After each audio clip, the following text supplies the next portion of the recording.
Jaipur police की एक बड़ी कार्रवाई हुई है। ऑपरेशन ये है विषाणु विषाणु बाहु के तहत एक बड़ी कार्रवाई की गई है। एक ऐसे मुजरिम को पकड़ा गया है जो 1 लाख रुपए में 1 किलो एमडी तैयार कर लेता था और बाजार में कितने की बेचता था आप जानकर चौंक जाएंगे। 30 लाख रुपए की वो बेचा करता था। ये वो अपराधी है जो भवरी देवी हत्याकांड में जिसने गाड़ियां उपलब्ध कराई थी। चोरियों का बड़ा नेटवर्क था इसका। ड्रग्स में ये उतर चुका था और पुलिस एक लंबे समय से इसको ढूंढ रही थी। कई राज्यों के अंदर इसने अपना जाल बिछा रखा था। इसके पास में फार्म हाउस, मकान, मार्बल की फैक्ट्रियां, जाने क्या क्या इसने अवैध इस पैसे से साम्राज्य खड़ा किया था। ये एक चीज में और माहिर था। इसका नाम रमेश है, लेकिन ये नाम बदल के अनिल, रामलाल इन नामों का इस्तेमाल करता था और कलकत्ता में खुद को केमिस्ट्री टीचर और केमिकल व्यापारी बताकर रह रहा था। इसका जो मेन जो जिन कामों में इसको पुलिस ढूंढ रही थी वो है चोरी की गाड़ी, शराब की तस्करी, भवरी देवी हत्याकांड का सूत्रधार, विश्राम बिश्नोई को गाड़ी सप्लाई, हवाई यात्रा करने का शौकीन आरोपी, तस्करी के काम के लिए अक्सर पुणे जाता था फ्लाइट से। 8 साल से लगा हुआ था मादक पदार्थ की तस्करी करने में। पुलिस ने इसको लंबे समय के बाद में ऑपरेशन विषाणु बाहु चलाकर इसको गिरफ्तार कर लिया है। ये है 31 वर्ष का रमेश जो पिछले 8 साल से फरार था। राजस्थान, गुजरात, महाराष्ट्र, तेलंगाना, कर्नाटक समेत कई राज्यों में इसका अवैध एमडी का कारोबार फैला हुआ था। पश्चिमी राजस्थान में इसका बड़ा नेटवर्क बताया जाता है। रमेश और उसकी गैंग जो है वो एमडी बनाने की फैक्ट्रीज इस्टेब्लिश कर चुकी थी। जैसे जैसे दबाव बढ़ा वैसे वैसे ये एक राज्य से दूसरे राज्य और दूसरे राज्य से तीसरे राज्य की तरफ बढ़ने लगा, लेकिन पुलिस जो है वो निरंतर इसको सूंघती रही और जैसे ही ये हाथ लगा ऑपरेशन विषाणु बाहु के तहत इसको धर लिया गया है। एक बड़ी उपलब्धि राजस्थान पुलिस के खाते में जाती है, जहाँ पे एक ऐसा अपराधी जो पिछले 8 सालों से कई चीज़ों के लिए वांछित था वो अब राजस्थान पुलिस की पकड़ में है और उम्मीद है कि एक बहुत बड़े मादक पदार्थ के नेटवर्क का खुलासा हो सकता है। एक लंबे समय से राजस्थान में, विशेषकर पश्चिमी राजस्थान में, एक नशा, एक जहर, सिंथेटिक ड्रग एमडी का काला कुत्सित कारोबार बड़े पैमाने पर चल रहा था और पूरी युवा पीढ़ी के भविष्य को अंधकार के गर्त में धकेलना, उनके जीवन के साथ खिलवाड़ करने का यह घिनौना कार्य बड़े पैमाने पर और लंबे समय तक चलता रहा। गठन के बाद एनटीएफ ने इस तरह के सारे बड़े षड्यंत्रकर्ताओं पे, बड़े संगठनकर्ताओं पे, इन नशे की दुनिया के बेताज बादशाहों पर कि उनकी गिरबान पर हाथ डालना शुरू किया और उसी की एक बहुत महत्वपूर्ण, एक सुदृढ़ कड़ी के रूप में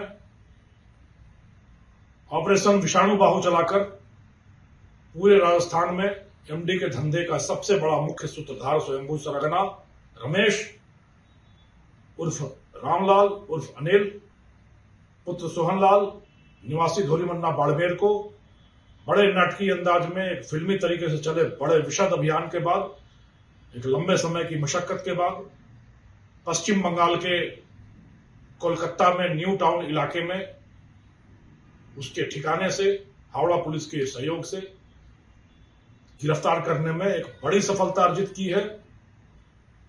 उदाहरण के तौर पर अगर मैं कहूं, इसके आपराधिक क्रियाकलापों का की एक वानगी दूं, झलकियां दूं, तो यह एक ऐसा अपराधी जो राजस्थान में एमडी के धंधे का स्वयंभू सरगना तो है ही है, बेताज बादशाह तो है ही है, राजस्थान के टॉप 10 वांछित फरार अभियुक्तों में है, जिसकी गिरफ्तारी पर 1 लाख रुपए का इनाम था, जिसके आपराधिक कारनामों की धमक से 5 राज्य, राजस्थान, गुजरात, महाराष्ट्र, कर्नाटका और तेलंगाना, इन 5 राज्यों में जिसके खिलाफ मुकदमे दर्ज है।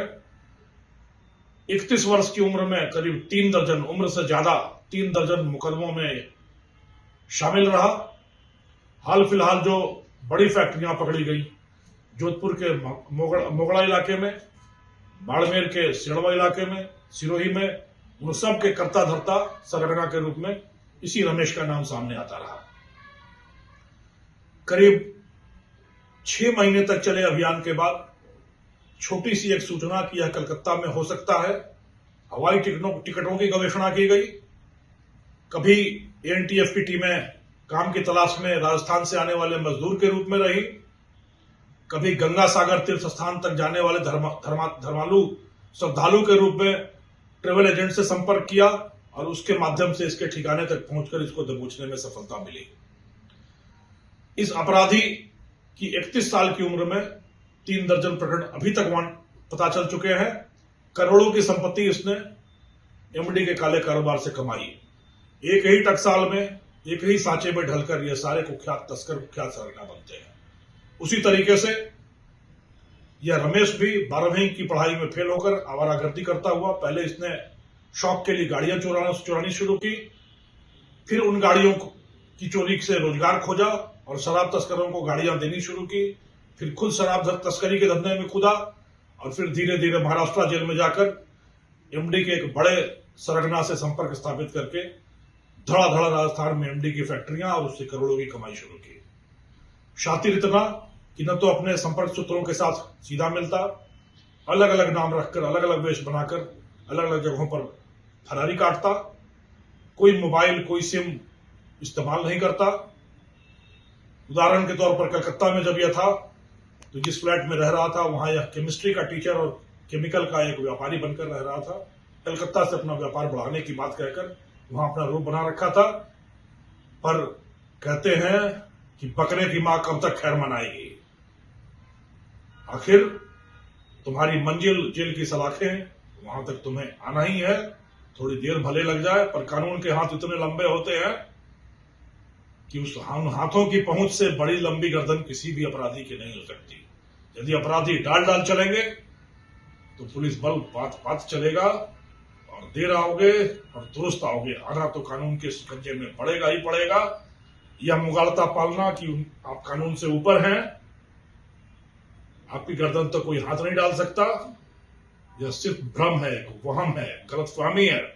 और इन गलतफहमियों को, इस भ्रमजाल को दूर करते हुए एक के बाद एक एनटीएफ और एटीएस की टीमें लगातार इस तरह के कुख्यात बड़े वांछितों की गर्दन तक हाथ पहुंचा रही है, उनको उनकी मंजिल तक पहुंचा रही है। ऐसे अपराधियों का हश्र देखकर उस युवा पीढ़ी को सबक लेना चाहिए, एक सीख लेना चाहिए। इस अपराध के रास्ते में मंजिल सिर्फ जेल की सलाखें है।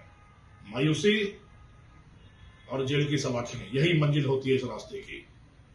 इस राजस्थान की, हमारे राज्य की यह परंपरा रही है कि हमने हमेशा अपने मेधा पर, अपनी मेहनत से, अपने परिश्रम से, अपनी संकल्प शक्ति से, अपनी लगन से, अपनी निष्ठा से हर मंजिल सीधे चलकर, त्याग देकर, बलिदान देकर, शौर्य का उदाहरण, पराक्रम का उदाहरण प्रस्तुत करके हमने हर उपलब्धि अर्जित की है।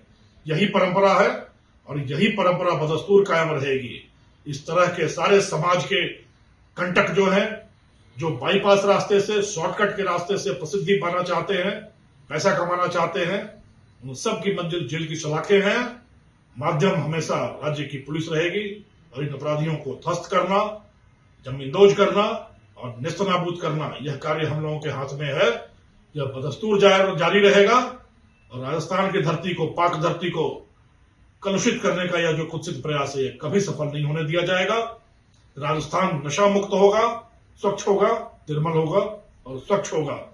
पुलिस करेगी, पुलिस के साथ जनता होगी और हम सब सहयोग के साथ एक और एक मिलकर 11 बनकर अपने राजस्थान को ऊंचाइयों तक, आसमान की ऊंचाइयों तक पहुंचाएंगे और राजस्थान को प्रगति के मार्ग पर आरूढ़ करेंगे। धन्यवाद। आपके राज्य की खबरें, आपके शहर की खबरें सबसे पहले जानने के लिए देखते रहें अमर उजाला। चैनल को सब्सक्राइब जरूर कर लें और पाएं हर अपडेट।